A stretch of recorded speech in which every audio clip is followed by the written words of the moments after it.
Bom dia a todos, muito amados irmãos e irmãs. Nós queremos nos colocar na presença de Nosso Senhor para darmos início a este nosso programa Bom Dia São Pedro, neste dia que marca o início da novena de Natal. Então, a partir do dia 17, né, vamos mergulhando mais a fundo nessa caminhada rumo ao Natal do Senhor, nessa compreensão mais profunda da vinda do Senhor, justamente porque estamos no tempo da vinda do Senhor, que é o Advento. Então, a liturgia dá uma guinada agora a partir do dia 17, justamente para darmos esses passos mais profundos. Se aproxima a celebração litúrgica do Natal do Senhor, nós mergulhamos ainda mais nesse mistério e vamos trazendo dele as consequências para uma vida cristã mais autêntica, mais profunda, mais apaixonada pelo Senhor e assim por diante. O evangelho de hoje é o da genealogia de Jesus em Mateus, ou seja, que vai falar de toda a descendência, desde Abraão até Jesus. Porém, em vez de fazer então a meditação, a oração sobre isso, sobre esse evangelho, eu achei por bem hoje pegarmos a primeira leitura, que é a leitura do livro do Gênesis. Então, Gênesis capítulo 49, versículos 2, depois pula, vai para o 8 até o versículo 10. Gênesis 49, 2.8 a 10. Invoquemos o Espírito Santo, em nome do Pai, do Filho e do Espírito Santo. Amém. Vinde, Espírito Santo, e enchei os corações dos vossos fiéis, e acendei neles o fogo do vosso amor. Enviai o vosso Espírito, e tudo será criado, e renovareis a face da terra. Oremos. Ó Deus, que instruístes os corações dos vossos fiéis, com a luz do Espírito Santo, fazei que apreciemos retamente todas as coisas, segundo o mesmo Espírito, e gozemos sempre de sua consolação. Por Cristo, Senhor nosso. Amém. Leitura do livro do Gênesis. Naqueles dias, Jacó chamou seus filhos e disse: Juntai-vos e ouvi, filhos de Jacó, ouvi, Israel, vosso pai. Judá, teus irmãos te louvarão. Pesará tua mão sobre a nuca de teus inimigos. Se prostrarão diante de ti os filhos de teu pai. Judá, filhote de leão, subiste, meu filho, da pilhagem. Ele se agacha e se deita como um leão, como uma leoa. Quem o despertará? O cetro não será tirado de Judá, nem o bastão de comando dentre os seus pés, até que venha aquele a quem pertencem e a quem obedecerão os povos. Palavra da salvação. Glória a vós, Senhor. Muito amados irmãos e irmãs, a intenção de pegar esta leitura é justamente para conseguirmos fazer a conexão dos acontecimentos da vinda do Senhor, do nascimento de Jesus, com tudo aquilo que o preparou, né? A liturgia toda tem esse enfoque neste dia. Mas vejam só, segundo a tradição, Jacó, que depois daquela luta com o anjo começou a ser chamado por Israel, né? Ele já estava velho e doente. E segundo a tradição, se acreditava que as pessoas moribundas, as suas palavras poderiam se dar às vezes até um caráter profético, ou enfim, se dava um valor elevado à fala dos moribundos, justamente porque talvez o sofrimento os aproximasse mais do Senhor. Enfim, são as tradições antigas, né?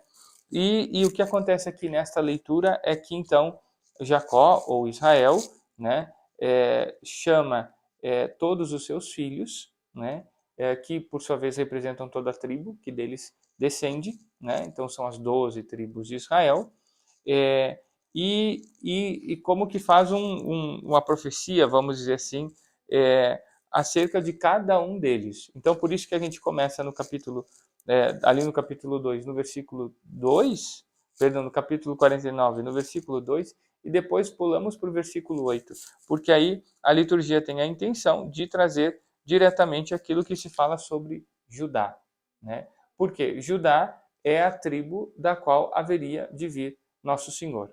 E aí nós entramos naquilo que é o evangelho de hoje, a descendência de Jesus, partindo de Abraão, primeiro dos patriarcas, chegando então até Jesus. E nós temos então essa ideia, ou seja, a promessa do Senhor de que viria o Salvador, ele seria do povo santo escolhido por Deus, porque nesse povo Deus foi preparando o caminho para a chegada do Salvador, e dentre esses da tribo de Judá.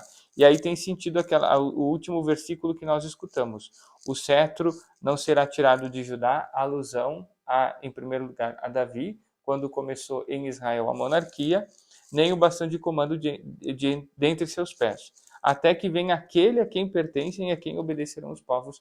Então, justamente aqui, inclusive, o texto traz aquele com letra maiúscula, alusão ao Senhor. E vejam que, então, logicamente, para nós é fácil compreendermos isso, porque nós já estamos no Novo Testamento.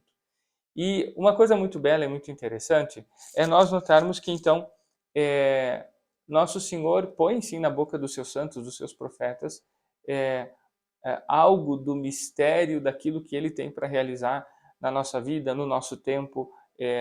Fez isso na Sagrada Escritura, e esse é vai ser o nosso principal ponto de referência, porque aqui nós temos a palavra de Deus viva e eficaz, né, aquilo que nós precisamos conhecer para chegarmos à salvação, certo? Mas vejam só, o que nos deve fazer pensar nesse dia?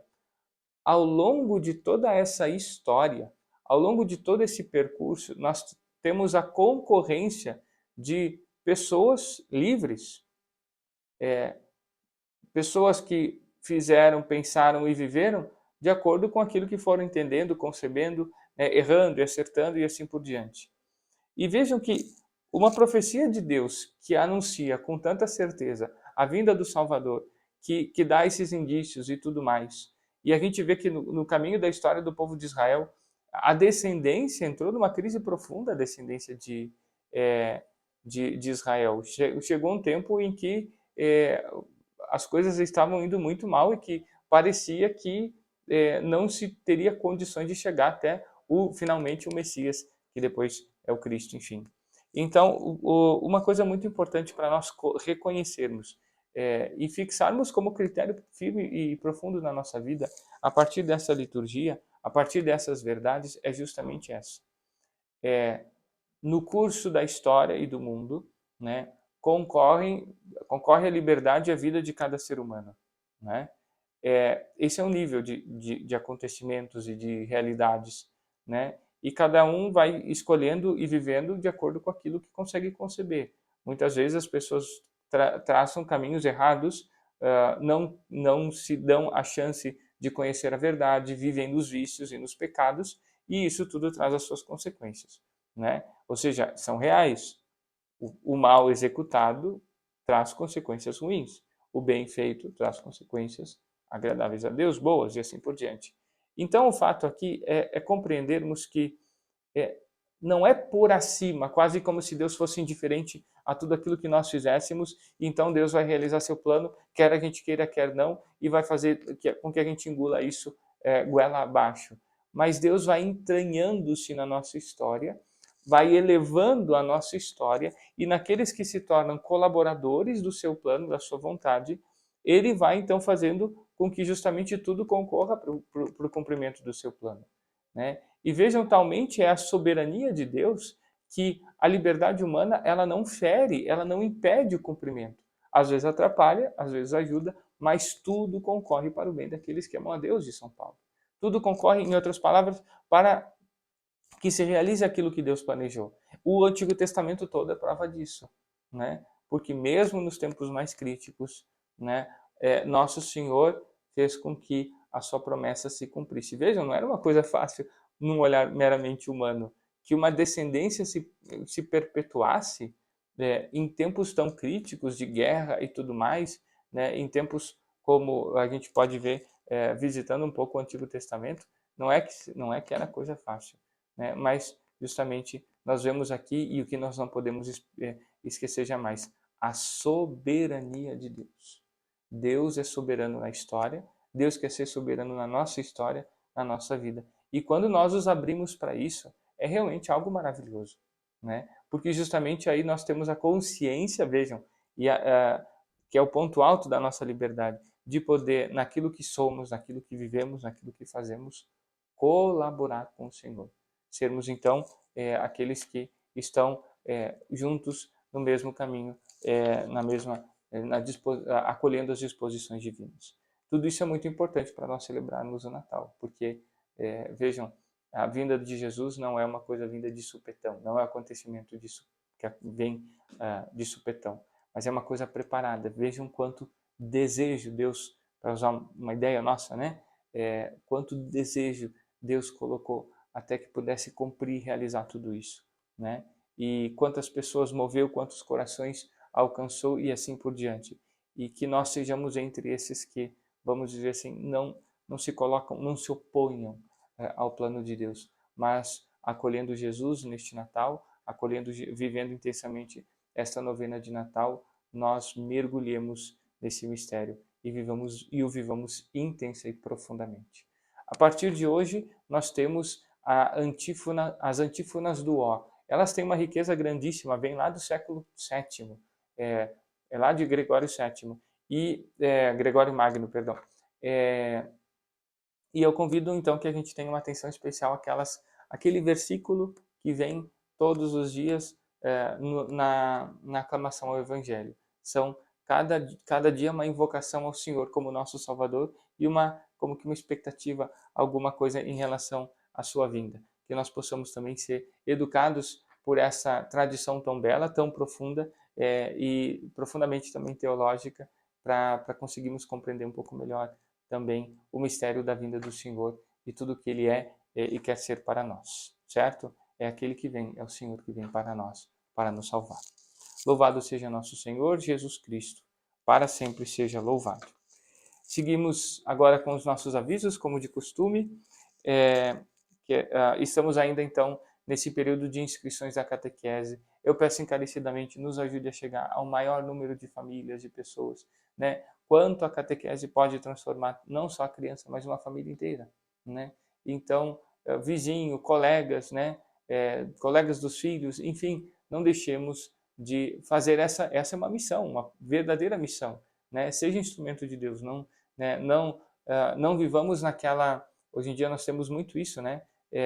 Esse isentismo, eu não tenho nada a ver com o outro. Não, a gente pode ser instrumento de salvação, às vezes com um simples convite para a catequese na vida do outro, né? E assim Deus vai dando sequência à sua ação e à sua graça no coração e no seio de tantas famílias, de tantas crianças. Então, as inscrições vão até o final de janeiro e para que a gente possa dar esses passos, é preciso que a família entre em contato conosco aqui na Secretaria da Paróquia, pode ser pelo WhatsApp.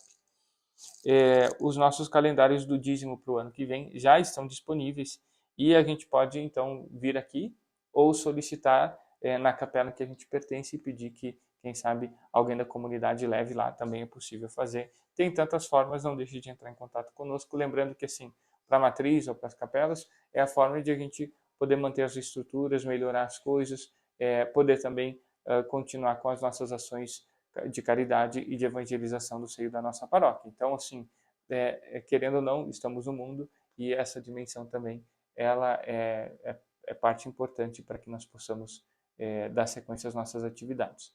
Lembrando também que o dízimo, mais do que simplesmente dar dinheiro, é o cume, né, a expressão material, a tradução a nível material de uma autêntica e profunda experiência de fé. Ou seja, aquilo que damos precisa ter um significado sobrenatural em primeiro lugar, daquilo que nós recebemos, o reconhecimento disso, e depois da resposta que somos chamados a dar na fé no Senhor, sabendo que Ele cuida de nós e das nossas coisas muito melhor do que nós mesmos.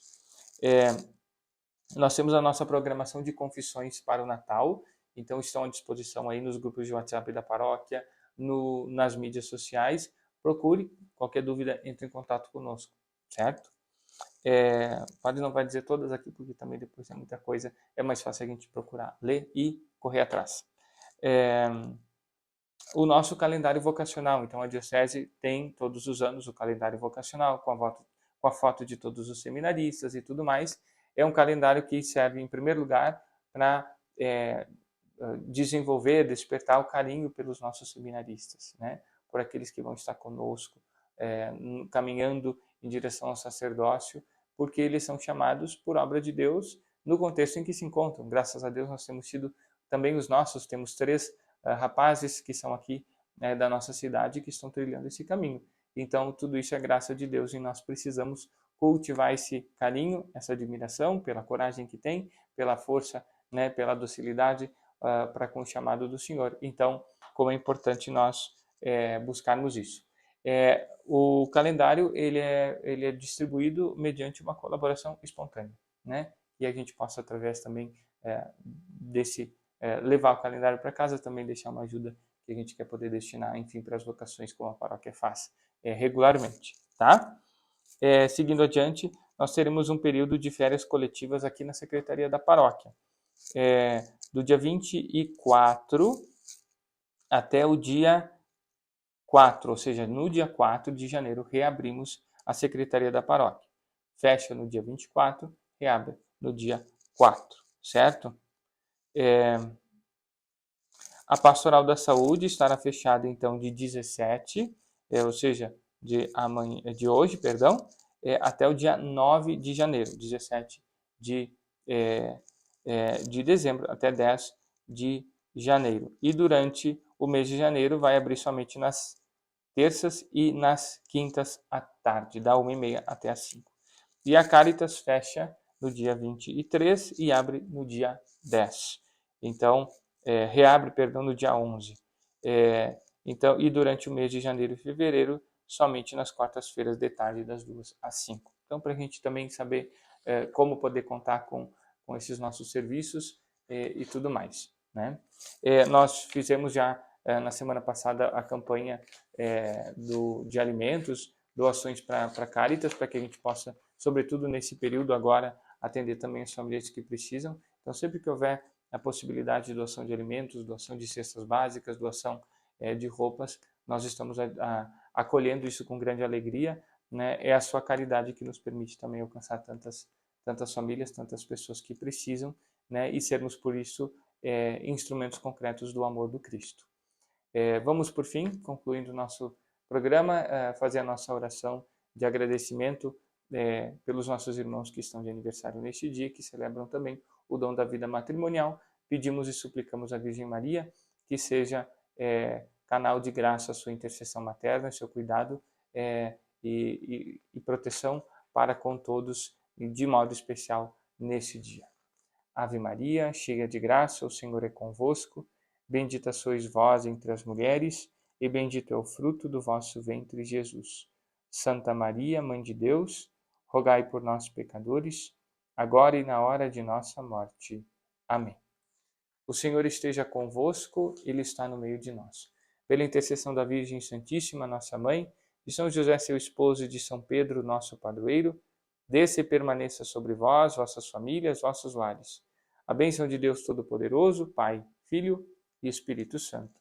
Amém. Tenham todos um abençoado final de semana. Fiquem com Deus.